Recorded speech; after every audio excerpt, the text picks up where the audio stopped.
லக்ஷ்மீநாத சமாரம்பாம் நாதயாமுன மத்யமாம் அஸ்மதாச்சார்ய பர்யந்தாம் வந்தே குரு பரம்பராம். பொதிகை தொலைக்காட்சி நேயர்களுக்கு இனிய காலை வணக்கங்கள்.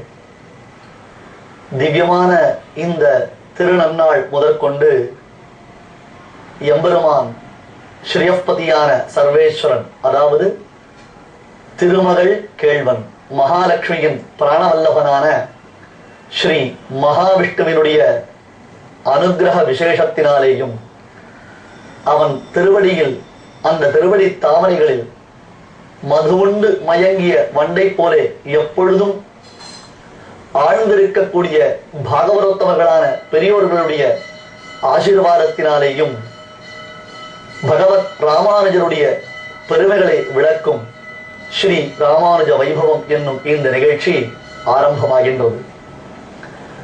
ஆச்சாரியன், அந்த ஆச்சாரியனுடைய பரம்பரை, ஆச்சாரியன் எனப்படக்கூடிய சத்குருவானவன் நமக்கு செய்திருக்கக்கூடிய உபகாரம், எந்த உதவி நமக்கு செய்திருக்கிறார், அவரை நாம் புகழ்ந்து பாடுவதனால் நமக்கு ஏற்படக்கூடிய நன்மைகள் என்னென்ன, எம்பெருமானுக்கும் ஆச்சாரியருக்கும் என்ன சம்பந்தம், எம்பெருமான் எனப்படக்கூடிய ஸ்ரீமன் நாராயணனும் ஆச்சாரியரும் ஒரே சரிசமமாக வைத்து மதிக்கப்படக்கூடியவர்களா, அல்லது இவர்களுக்குள்ளே ஒருத்தர் உயர்ந்தவர் என்னும் நிலை உண்டாகின்றதா முதலான விஷயங்களை எல்லாம் நாம் இங்கே தொடர்ந்து பார்க்க போகின்றோம்.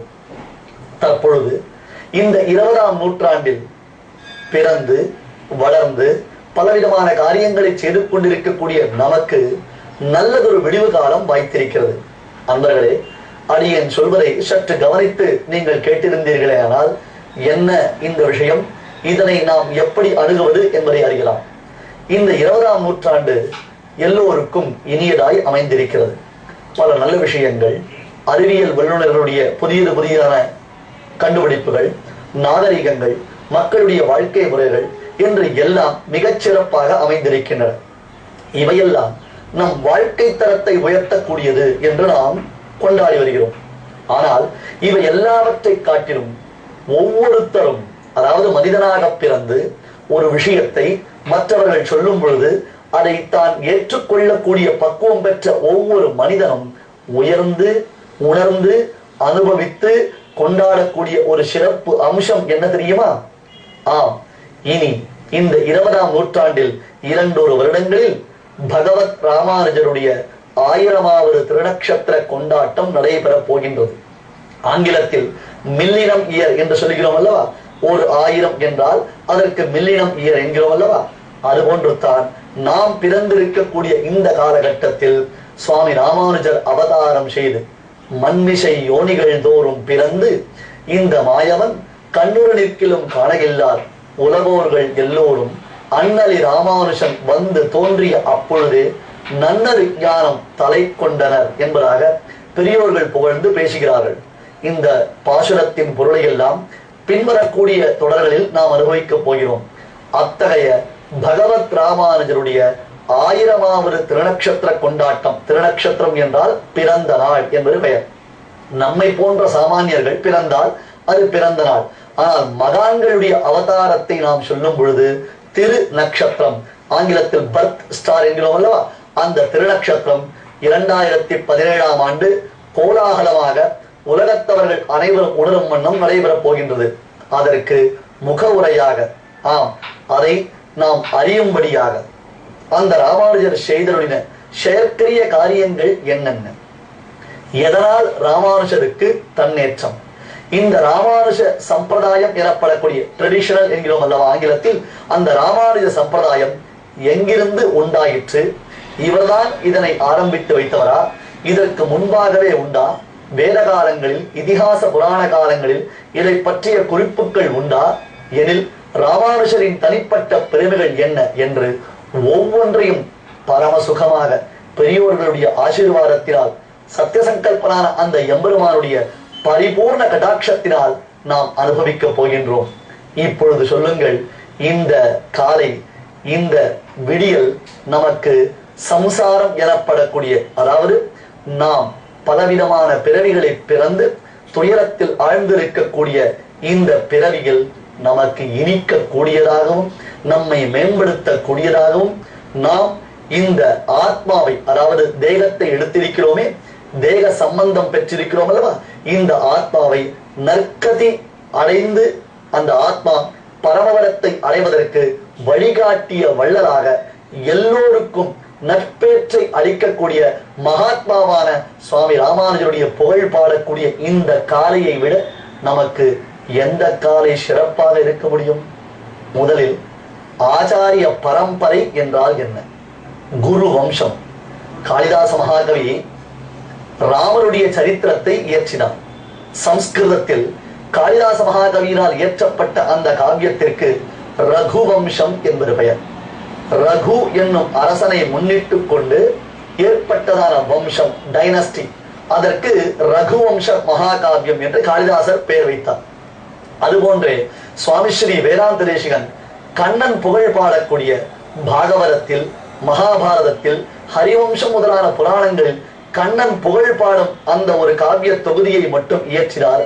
அதற்கு யாதவாபிரயம் அல்லது யதுவம்சம் என்பது பெயர். யதுகுலத்தில் உதித்த கண்ணன் புகழ் பாடப்படுவதனால் இந்த காவியத்திற்கு யதுவம்சம். ரகுகுலத்தில் உதித்த ராமன் புகழ் பாடப்படுவதனால் அதற்கு ரகுவம்சம் என்பது பெயர். தற்பொழுது இந்த இரண்டு வம்சங்களை காட்டிலும் சிறப்பு வாய்ந்த ஒரு வம்சம் குரு வம்சம். குரு என்றால் நல் ஆசிரியர் என்பது பொருள். இந்த குரு வம்சமாகிற பெரிய பரம்பரை, ஆச்சாரியன், அவருக்கு முன்பிருந்த ஆச்சாரியன், அவருக்கு முன்பிருந்த ஆச்சாரியன், அவருக்கு முன்பிருந்த ஆச்சாரியன் என்று மேன்மேலும் மேன்மேலும் ஆச்சாரியனுடைய பரம்பரை போற்றுதலுக்கு உரியதாய் திகழ்கின்றது.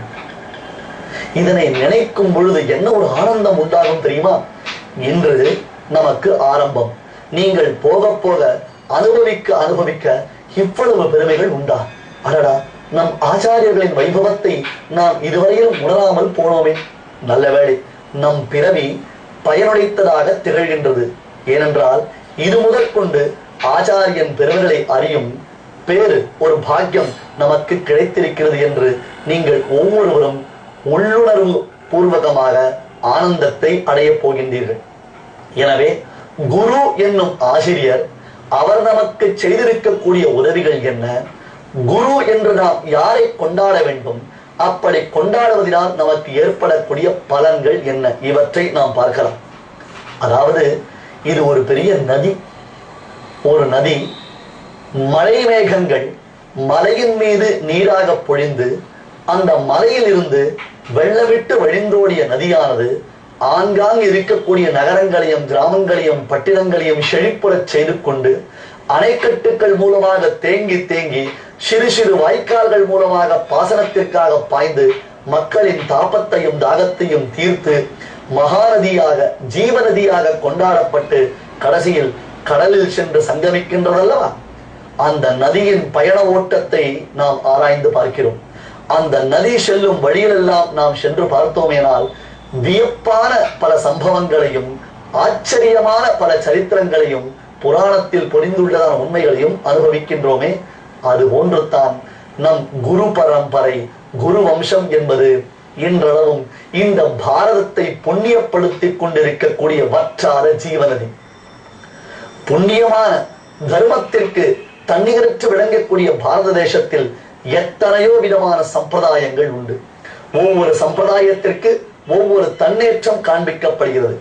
அவ்வகையில் எல்லா விதத்திலும் சிறப்பு வாய்ந்ததாக ஸ்ரீ வைஷ்ணவ சம்பிரதாயம் என்னும் ராமானுஜ சம்பிரதாயம் கொண்டாடப்பட்டு வருகின்றது. இந்த சம்பிரதாயத்தின் சீர்மையைத்தான் குரு வம்சமாக சுவாமி ராமானுஜருடைய வைபவத்தை விளக்கும் ஒரு பெரும் தொடராக ஸ்ரீ ராமானுஜ வைபவமாக நாம் பார்க்க போகின்றோம். ராமானுஜரை பேச ஆரம்பித்தால் அந்த ராமானுஜரை குறித்து மட்டும்தானே பேச முடியும்? அவருக்கு முன்பாக எத்தனை ஆச்சாரிய சாரோபமர்கள், அவருக்கு பின்பாக நாளது வரையில் இனி வரக்கூடிய காலங்களில் எத்தனை மகான்கள் அவர் காட்டிய வழியில் அவதாரம் செய்து புண்ணியமான இந்த பாரத பூமியை மேலும் புனிதமாக்கி கொண்டிருக்கிறார்கள். ஆகையால் ஸ்ரீ ராமானுஜ வைபவம் என்பது பல சிற்றார்களை உள்ளடக்கி கொண்டு வற்றாத ஒரு ஜீவ நதியான மகாநதியான ஒரு பெரும் நதியை போன்று விளங்குகிறது. இதில் நாமும் குளிர குழைந்து நீராடப் போகின்றோம். அதற்குள்ளே மூழ்கி திளைத்து பேரின்பத்தை அடையப் போகின்றோம். அதன் விஷயத்தை தான் முதலில் ஒரு மங்கள ஸ்லோகமாக அடியேன் விண்ணப்பித்தேன். லக்ஷ்மீநாத சமாரம்பாம் நாதயாமுன மத்யமாம் அஸ்மராச்சாரிய பரியந்தாம் வந்தே குரு பரம்பராம். இந்த பரம்பரை யாரால் தோற்றுவிக்கப்பட்டது? எங்கிருந்து உண்டாகின்றது? லக்ஷ்மீநாத சமாரம்பாம். திருமகள் கேள்வன், திருவுக்கும் திருவாகிய திருமகள் செல்வன். யார்? மகாலட்சுமியின் கணவன். லக்ஷ்மிநாதன் என்று பெயர் பெற்றவன் ஸ்ரீயப்பதி என்ற புராணங்களிலும் வேதத்திலும் கொண்டாடப்படக்கூடிய பரம்பொருள் ஸ்ரீமன் நாராயணன். அந்த ஸ்ரீமன் நாராயணன் தான் ஸ்ரீ வைஷ்ணவன் என்னும் உயர்ந்த சம்பிரதாயத்தை ஆரம்பித்து வைத்தார். லக்ஷ்மிநாத சமாரம்பாம். அடுத்தது நாதயாமுன மத்யமாம். நாதமுனிகள் யாமுனாச்சாரியர் என்னும் யமுனை துறைவர் ஆள வந்தார். இவரை இடையிட்டு விளங்குவது எம்பெருமானிடமிருந்து ஆரம்பமாகின்றது. நடுவில் இருப்பவர் நாதமுனிகள் மற்றும் ஆள வந்தார். சரி, இதுக்கு முடிவு உண்டா? முடிவே கிடையாது சுவாமி, முடிவே கிடையாது. சமுத்திரத்தில் சென்று நதியானது சங்கமித்தால் கூட, சமுத்திர ஜலத்தில் அந்த நதியானது சங்கமித்தால் கூட அந்த சமுத்திரம் அகண்டு பறந்து விரிந்திருப்பதை போன்றுத்தானே நதியினுடைய தீர்த்தமும் அதில் எப்பொழுதும் நிறைந்திருக்கும். அதுபோன்று தான் குரு பரம்பரைக்கு முடிவே என்பதே கிடையாது. அடுத்தது அடுத்த ஆச்சாரியன் என்பது அதை தொடர்ந்து வரப்போகிறது. ஆகையால் நாம் இருக்கும் வரையிலும் யாரை போற்றி உகப்பது? அஸ்மராச்சாரிய பரியந்தாம். இப்பொழுது நான் பிரத்யட்சமாக எந்த சுவாமியின் திருவடிகளில் பணிந்து அவருக்கு சீடனாக இருக்கின்றேனோ அவர் தொடங்கி எம்பெருமான் வரையிலும், அல்லது எம்பெருமான் தொடங்கி அவர் வரையிலும் நான் இப்பொழுது சேவிக்கும் பொழுது அந்த ஆச்சாரியனை பிரத்யட்சமாக்கி கொண்டு அவர் மூலமாக எம்பெருமான் வரையிலும் செல்கிறேன் என்பதாக வந்தே குரு பரம்பராம். உயர்ந்ததான இந்த குரு பரம்பரையை எப்பொழுதும் சேவித்துக் கொண்டிருக்கிறேன் என்று இந்த ஸ்லோகத்தை நாம் சொல்லுகின்றோம். இதனுடைய மேற்கொண்டு விரிவுகளை தொடர்ந்து பார்க்கலாம். குருவின் திருவருள் நமக்கு எப்பொழுதுமே கிடைத்திருக்கிறது. பகவத் ராமானுஜர் வழிகாட்டுகிறார். வாருங்கள்.